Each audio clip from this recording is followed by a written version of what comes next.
नमस्कार। आज 11th के अर्थशास्त्र के छात्रों का स्वागत है। आज बात करते हैं नए चैप्टर की भूमियष्ट या बहुलक, यानी कि जिसको हम इंग्लिश में कहते हैं मोड। जेड से इसको हम निरूपित करते हैं। समझते हैं इसका अर्थ क्या होता है। किसी समकमाला में सबसे अधिक आवर्ती वाला पद भूमियष्टक होता है।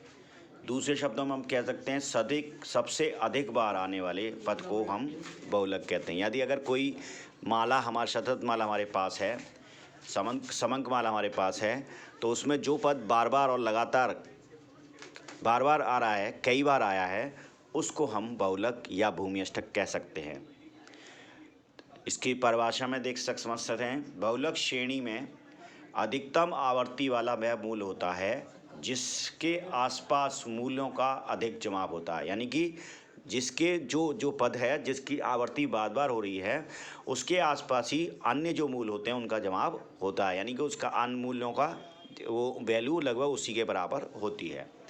इस संबंध में क्रॉक्सटन एवं काउंटेंट ने भी एक परिभाषा दी है। उनके अनुसार एक वितरण का भूमिष्ठ वह मूल है जिसके चारों ओर पद अधिक से अधिक केंद्रित होते हैं। उसे मूल्यों की श्रेणी का सबसे अधिक प्रतिरूपी माना जा सकता है, यानी कि जे उस श्रेणी में वो सबसे अधिक प्रतिरूपी हो सकता है। प्रतिरूपी का मतलब है जिसकी जो कई बार उस श्रेणी में दिखाई दिया हो वो पद। बहुलक का उपयोग अब बात करते हैं। बहुलक का प्रयोग क्या है, उपयोग क्या होता है। बहुलक में सरलता के कारण इसका उपयोग दैनिक जीवन एवं व्यावसायिक क्षेत्रों में विस्तृत रूप से किया जाता है। क्योंकि ये सरल है निकालने में, इसलिए इसका प्रयोग अधिक तक किया जाता है। दैनिक जीवन में हम ये सुनते रहते हैं कि टेलीफोन कॉल की औसत संख्या किसी स्थान विशेष से 150 है। यहाँ औसत से जो तात्पर्य है वही बहुलक है, यानी कि 150 जो है विशेष स्थान से जो कॉल हैं वो 150 हैं, यानी कि किसी विशेष स्थान से 150 कॉल हैं, बार बार एक 150 कॉल है की जा रही हैं। तो यहाँ जो 150 है वो औसत बता रहा है कि उस स्थान से लगभग हर दिन वो 150 कॉलों का किया जाता है, 50 कॉलें की जाती हैं। तो ऐसी स्थिति में 150 जो कॉलें हैं वही हमारी, यानी किसी दिन हो सकता है 200 की गई हों, किसी दिन 125 की गई हों, किसी दिन 175 की गई हों, लेकिन औसत में हम निकालें तो वो 150 निकलता है। तो वही बहुलक हम कह सकते हैं। प्रोफेसर FC मिल्स के अनुसार बहुलक में निम्नलिखित लक्षण होते हैं। बहुलक ऐसा माध्य है जिस पर असाधारण इकाइयों का प्रभाव नहीं पड़ता, यानी कि जो असाधारण इकाइयाँ हैं वो इस पर प्रभाव नहीं डालती। उपसादित बहुलक एप्रोक्सिमेट्स मोड का निर्धारण करना सरल होता है, यानी कि एप्रोक्सीमेट मतलब उत्पादित बहुलक, इसका मतलब है यानी कि लगभग इसका निर्धारण करना सरल होता है अपेक्षाकृत वास्तविक भूमिष्ठ की गणना से। अगर हम आविष्ट जो हम और दूसरे माध्यमों के द्वारा निकाल सकते हैं वो कहलाते हैं, उनकी अपेक्षा ये निकालना सरल होता है। अब बात करते हैं भूमियष्ट का निर्धारण कैसे होता है, तो समझते हैं। निरीक्षण विधि का प्रयोग उस श्रेणी के लिए किया जाना चाहिए जिसमें विभिन्न मदों की विभिन्न आवर्तियां होती हैं, यानी हम निरीक्षण विधि का प्रयोग वहाँ कर सकते हैं जहाँ पर विभिन्न मदों की विभिन्न आवर्तियां होती हैं। व्यक्तिगत श्रेणी में निरीक्षण द्वारा निर्धारण हम कैसे कर सकते हैं, तब देखते हैं। बहुलक की परिभाषा से स्पष्ट है कि सबसे अधिक बार आने वाले पद को बहुलक कहते हैं। अतः व्यक्तिगत श्रेणी में बहुलक का निर्धारण निरीक्षण द्वारा किया जा सकता है, यानी कि केवल निरीक्षण करने के माध्यम से भी इसका निर्धारण किया जा सकता है। निरीक्षण विधि में पहले श्रेणी को आरोही या अवरोही क्रम में व्यवस्थित करना आवश्यक होता है। फिर यह देखा जाता है कि जो पद बार बार आ रहा है वही भूमिष्ठक होगा। तो हम एक उदाहरण के देखते हैं। 14, 24, 16, 10, 18, 20, 22, 18, 12, 18।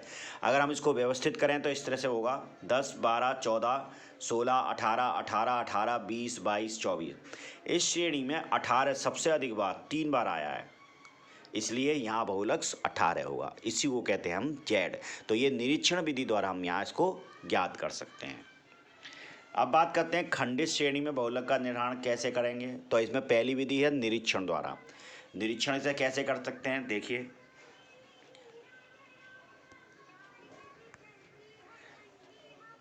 निरीक्षण द्वारा खंडित श्रेणी भूज का निर्धारण।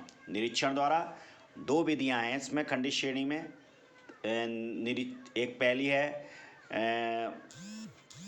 निरीक्षण द्वारा और दूसरी है सामूहिकरण विधि द्वारा किया जाता है। श्रेणी को आरोही अवरोही क्रम में पहले लिखना अत्यंत आवश्यक है। खंडित श्रेणी में निरीक्षण द्वारा भूमिष्ठ का निर्धारण कैसे करते हैं इस उदाहरण से समझते हैं।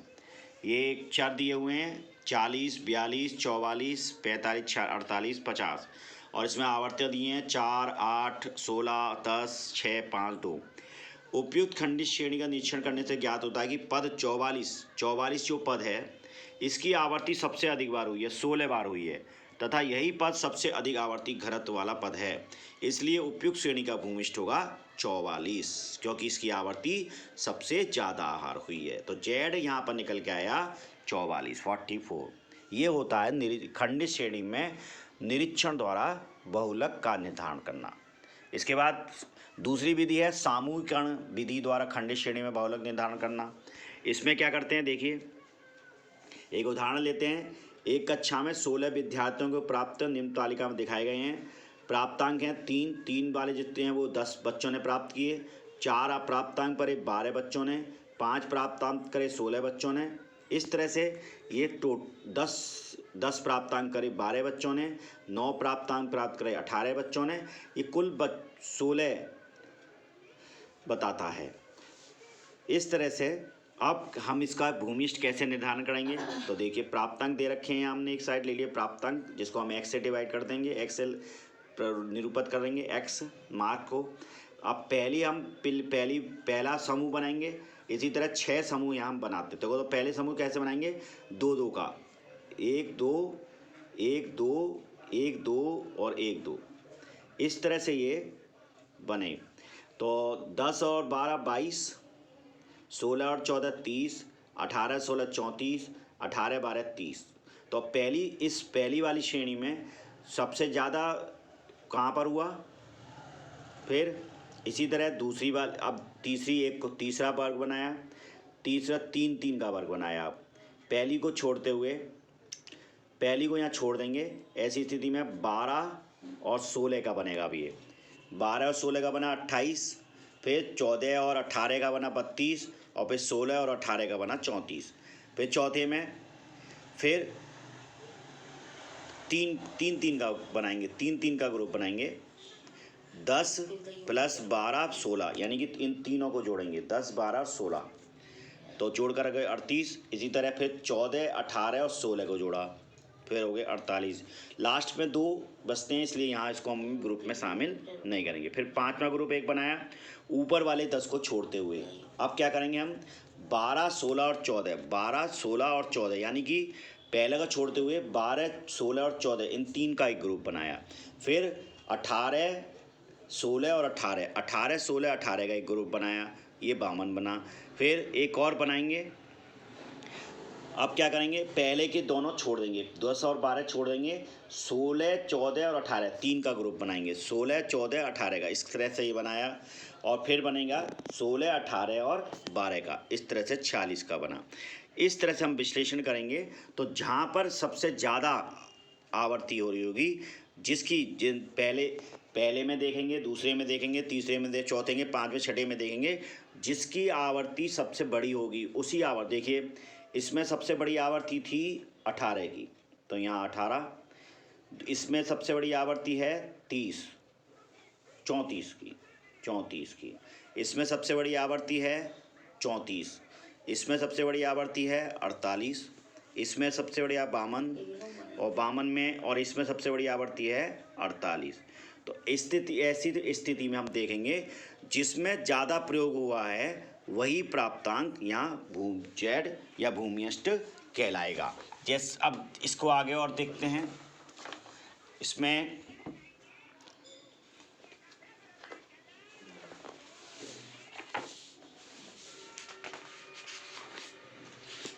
आगे की स्थिति में ये वाला निकालते समय तो यहाँ पर विश्लेषण श्रेणी देखेंगे। पहले कॉलम में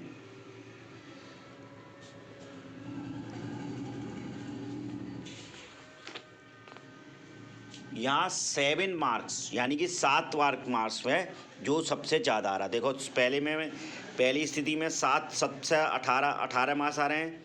तो दूसरी स्थिति में भी अगर हम देखेंगे तो भी यहाँ पर दूसरी स्थिति में आएगा, दूसरी वाली फ्रीक्वेंसीज में हमने देखा कि सबसे बड़ा है 34 में भी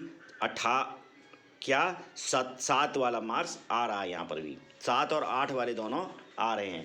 इसी तरह अगला निरीक्षण करेंगे तो तीसरी का निरीक्षण करेंगे। तीसरी में 32 सबसे बड़ा है, 34 सबसे बड़ा है। 34 में कौन कौन से शामिल हैं? 7 और 8 शामिल हैं। फिर इसी तरह चौथी वाली में देखेंगे 48, तो 48 में कौन कौन से शामिल है? 14, 18 और 16, यानी कि 14, 18 और 16, यानी कि इसमें भी 6 का प्रयोग हुआ है, 7 का प्रयोग हुआ है और 8 का प्रयोग हुआ है। इसका इसी तरह 5वें में देखेंगे 52 में देखेंगे तो क्या होगा? 7 का, 8 का, 9 का प्रयोग हुआ है। इसी तरह 16 वाली में देखेंगे तो यहाँ 42 है, 48, और 48 में ऐसी स्थिति में कौन कौन सा प्रयोग हुआ है? ये वाले, ये 5, 6, 7 का प्रयोग हुआ है। तो अगर टोटल ओवरऑल देखेंगे आप तो इसमें 7 का प्रयोग सबसे ज़्यादा बार हुआ है। 7 का जो योग आएगा वो करीब हुआ आएगा 5 बार, यानी कि जिसमें जिसकी आवर्ती सबसे बड़ी थी, हर कॉलम की आवर्ती देखेंगे, जिस प्राप्तांक की हर पे आवर्ती सबसे ज़्यादा रही है उसी को देखेंगे तो उसमें जिसका सबसे ज़्यादा आएगा योग, वही मोड कहलाएगा। इस तरह से हम मोड ये समूहीकरण विधि से निकाल सकते हैं। धन्यवाद।